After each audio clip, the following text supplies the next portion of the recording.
And so Jesus in his mercy didn't perpetrate violence. He took it upon himself. He stepped in front of us and he took the stinger and all the poison of our just condemnation so we might be set free.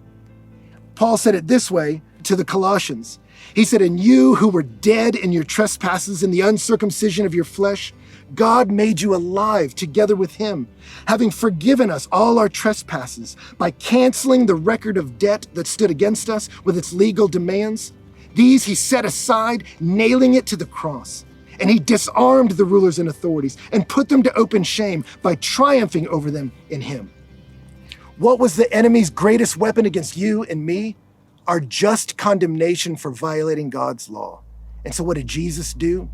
He took that record and he nailed it to himself on that cross. And in doing so, it says he disarmed the rulers and authorities. He slapped the weapon out of the devil's hands, that we've been set free. And it says that he triumphed over him. The early readers of this would have understood what that meant.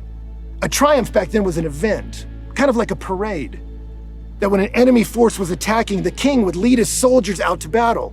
And if your king won, you celebrated. That meant you could live, you wouldn't be taken captive.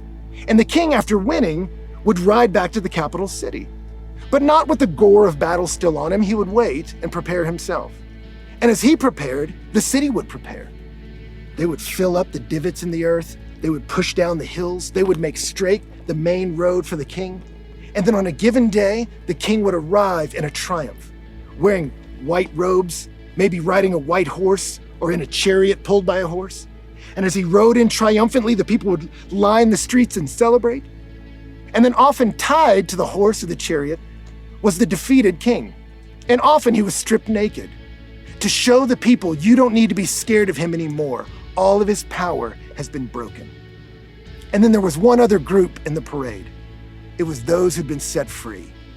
They would often wear bright white linen, white and clean, and they would carry censers of incense and swing them, so that the whole city, and them most of all, would be filled with the aroma of their king's victory. Listen to what Paul said in 2 Corinthians. He says, "But thanks be to God, who in Christ always leads us in triumphal procession, and through us spreads the fragrance of the knowledge of him everywhere." Jesus has led a triumph, and we are victorious. And the aroma of his victory permeates us. How did Jesus destroy the works of the devil?